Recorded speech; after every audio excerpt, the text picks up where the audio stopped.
आप सुन रहे हैं वन मोर टाइम इश्क और इसे आवाज दी है शिल्पी तिवारी ने। एपिसोड 1 बेइंतहा। एक ऊंची बिल्डिंग के रूफटॉप पर चारों तरफ से गोलियों की बौछार हो रही थी। किसी को कुछ समझ नहीं आ रहा था कि वहां अचानक से क्या हो गया था। सभी बस खुद को बचाने के लिए इधर उधर भाग रहे थे और वहीं विवेक और नैना को भी खुद को बचाने के लिए कोई सेफ जगह नहीं दिखाई दे रही थी। विवेक इस वक्त बहुत ज्यादा जख्मी हालत में था, लेकिन फिर भी उसने नैना को अपनी बाहों में भर रखा था। तभी विवेक ने नैना की तरफ देखकर कहा, मैं ये नहीं चाहता था, लेकिन अब हमारे पास कोई ऑप्शन नहीं है नैना, तुम्हें जीना होगा। और इसके बाद विवेक और नैना उस बिल्डिंग से नीचे कूद गए। वो दोनों बहुत तेजी से उस बिल्डिंग से नीचे गिर रहे थे और गिरते वक्त उनके कानों में तेज हवा की आवाज सुनाई दे रही थी। गिरते वक्त बीच हवा में ही नैना को यह एहसास होने लगा था कि ऊंचाई से गिरने में लगने वाली चोट से उसे बचाने के लिए विवेक ने अपनी पोजीशंस को एडजस्ट करके नैना को अपने ऊपर कर लिया था। और उसके तुरंत बाद ही बहुत जोर से आवाज आई। विवेक ने नैना को जोर से जमीन से टकराने से बचा लिया था, लेकिन खुद गिरने के कुछ देर बाद नैना ने बहुत मुश्किल से अपना सर ऊपर उठाया और उसने पाया कि इस वक्त वो विवेक के ऊपर लेटी हुई थी। तभी नैना ने विवेक के सर पर हाथ फेरा और फिर उसने सिसकियां भरते हुए अपने कांपते हुए होठों से कहा, विवेक कुछ तो बोलो। लेकिन नैना के ऐसे कहने पर विवेक ने उसे कोई जवाब नहीं दिया। फिर नैना ने अपने कांपते हुए हाथ को विवेक की नाक की तरफ बढ़ाया, लेकिन ये क्या, विवेक की सांसें नहीं चल रही थी। तो क्या विवेक मर चुका था? नैना की बेजान आंखें फटी की फटी रह गईं। हमेशा की तरह अपनी नजरों के सामने सिर्फ वही काला घना अंधेरा ही देख पा रही थी। नैना को अपनी उंगलियों पर कुछ गीला सा महसूस हुआ और वो और कुछ नहीं बल्कि विवेक के होठों से बह रहा खून था। इस घटना से नैना ने अपनी आंखों की रोशनी खो दी थी, लेकिन वो ये समझ चुकी थी कि विवेक ने उसे बचाया था और अब विवेक की सारी हड्डियां टूट चुकी थीं। लेकिन नैना को हल्की सी मोच आने और जोर का झटका लगने के अलावा और कुछ भी नहीं हुआ था। विवेक की सांसें चेक करने के बाद नैना जोर जोर से चीखते हुए रोने लगी। नहीं नहीं नहीं विवेक, क्या तुम पागल हो? नैना रोते हुए बोली। अगर विवेक ने नैना को बचाने पर इतना ध्यान नहीं दिया होता तो विवेक आसानी से बच गया होता, लेकिन पता नहीं क्यों विवेक ने नैना को बचाने के बारे में सोचा। नैना तो अंधी थी और आधी अपाहिज भी थी, तो क्या विवेक को नैना के लिए इस तरह से अपनी जान कुर्बान करनी चाहिए थी? क्या नैना इस सब के काबिल भी थी? जब बचपन में ही दोनों की एंगेजमेंट हुई थी, तब से ही नैना लगातार विवेक को अवॉइड करते जा रही थी और लगातार उसे दूरी बनाकर रखते आई थी। लेकिन अपनी 10 सालों की शादी में नैना तो विवेक को एक सांप की तरह चालाक समझती आई थी। विवेक को परेशान करने की और विवेक के पास से भाग जाने की नैना ने ना जाने कितनी ही कोशिशें की थीं। सगाई से पहले और सगाई के बाद नैना ने विवेक के लिए कई सारी प्रॉब्लम्स खड़ी की थीं और उसने विवेक की लाइफ को बहुत ज्यादा डिफिकल्ट भी बना दिया था। और इसलिए विवेक ने गुस्से और जोश में आकर कई बार नैना के साथ जबरदस्ती भी की थी। नैना विवेक से बहुत ज्यादा नफरत करती थी और चाहती थी कि वो मर जाए।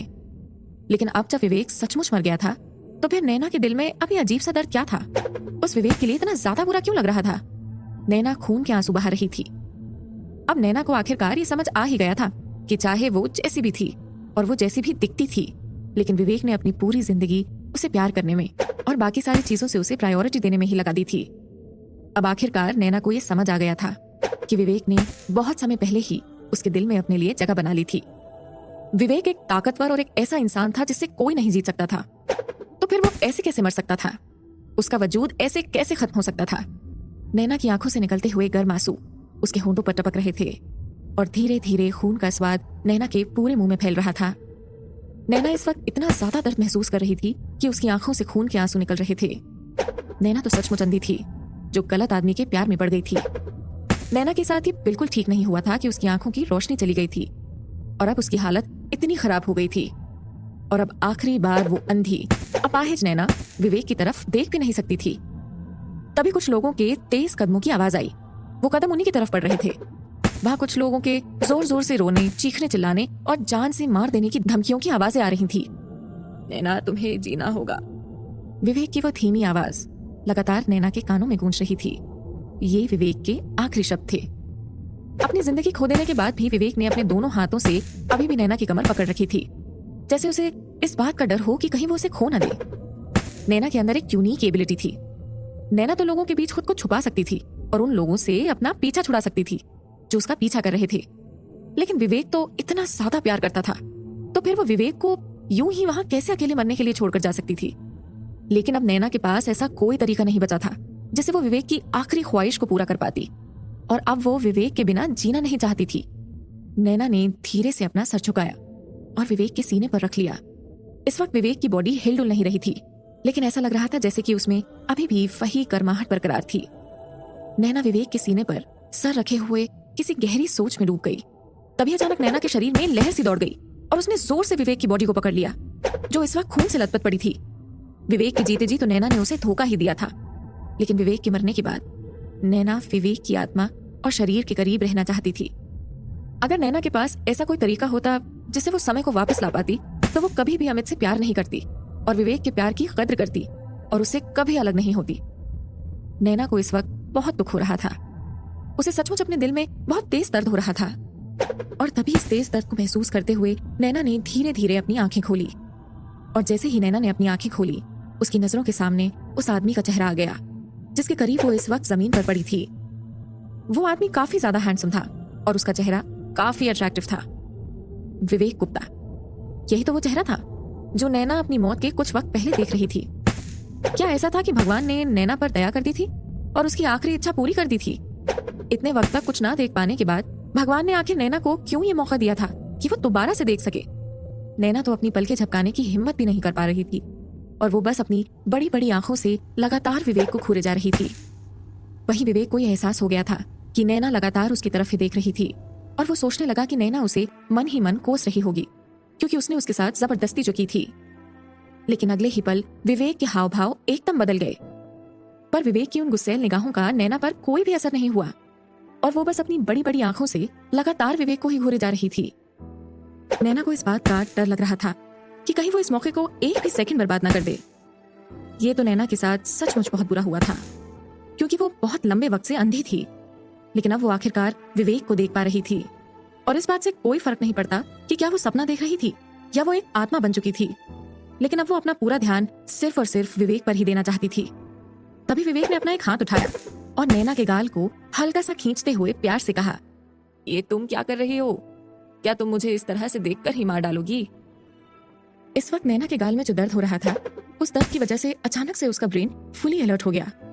लेकिन अगर वो ऑलरेडी मर चुकी थी तो फिर उसे ये दर्द कैसे महसूस हो रहा था? ये तो बिल्कुल साफ था कि उसकी मौत के बिल्कुल पहले वो विवेक के ऊपर लेटी थी। तो अब अचानक से विवेक कैसे उसके ऊपर आ गया था और वो उसे अचानक से जिंदा कैसे दिखाई देने लगा था? विवेक जिंदा था। बेड से नीचे उतरने के लिए विवेक पलटा और नैना की तरफ पीठ करके खड़ा हो गया और विवेक ने चेयर पर से अपने कपड़े उठाए और जल्दी जल्दी उन्हें पहनने लगा। और कुछ ही देर में विवेक अपना ब्लेजर वगैरह पहनकर अच्छी तरह से रेडी हो गया। कपड़े पहनने के बाद विवेक पीछे मुड़ा और नैना की तरफ गुस्से से देखने लगा। विवेक जिन गुस्सैल नजरों से नैना की तरफ देख रहा था, उससे तो ऐसा लग रहा था जैसे वो उसे खा ही जाएगा। और पता नहीं क्यों नैना को इस वक्त उस कमरे में भी अजीब सी सिरहन महसूस होने लगी थी। लेकिन विवेक की नजरों में तो आग थी। उसने नैना को घूरते हुए कहा, ये मत सोचना कि मैं इसके लिए गिल्टी फील कर रहा हूँ या करूंगा। तुम्ही ने इसके लिए कहा था। विवेक जो कुछ भी कह रहा था, पता नहीं क्यों नैना को सब जाना पहचाना सा लग रहा था। तभी विवेक की आवाज सुनकर नैना अपने ख्यालों से बाहर आई और उसने इधर उधर अपनी नजरें दौड़ाई और उसने पाया कि इस वक्त वो एक हॉस्पिटल वार्ड में थी। जब उसने खुद को देखा तो पाया कि उसने जो हॉस्पिटल के कपड़े पहने हुए थे, उसके कुछ चिथड़े जमीन पर पड़े थे। उसके उन कपड़ों को बहुत बुरी तरह से फाड़ दिया गया था। जब नैना ने एक बार फिर से घबराकर इधर उधर देखा तो खिड़की के पास रखी हुई वो चेयर, वो लाइट ग्रे कलर के पर्दे और वो हॉस्पिटल बेड जिस पर वो लेटी हुई थी, वो एकदम जाने पहचाने से लग रहे थे। यहाँ तक कि नैना के बाई तरफ की दीवार पर जो हल्की सी दरार थी, वो भी बिल्कुल उस हॉस्पिटल रूम के जैसी ही थी जहाँ विवेक ने पहली बार उसके साथ जबरदस्ती की थी, वो भी 10 साल पहले। एक मिनट, कहीं ऐसा तो नहीं था कि नैना 10 साल पहले वापस आ गई थी? इस वक्त नैना को अपनी बॉडी में जो दर्द महसूस हो रहा था, वो इस सच को कंफर्म भी कर रहा था। इसका मतलब विवेक अभी भी जिंदा था और नैना भी। ये तो सचमुच एक मिरेकल था। और अभी इस वक्त नैना पैरालाइज नहीं हुई थी और उसकी आंखों को भी कोई नुकसान नहीं हुआ था। तभी नैना हांफने लगी। गुस्से और हैरानी की वजह से नैना की आंखों से आंसू बहने लगे और उसे अपनी नजरों के सामने सब कुछ धुंधला धुंधला सा दिखाई देने लगा।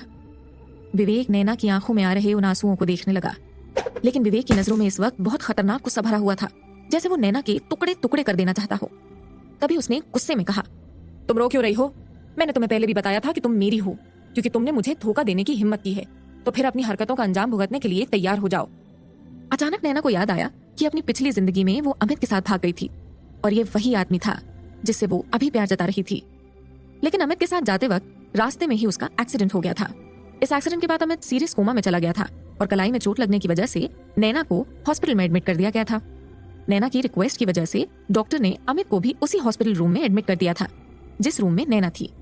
दोनों को अपने अलग अलग बेड्स दे दिए गए थे और उस रूम को डिवाइड करने के लिए दोनों के बेड्स के बीच में एक कर्टन लगा दिया गया था और दोनों को अलग अलग कर दिया गया था।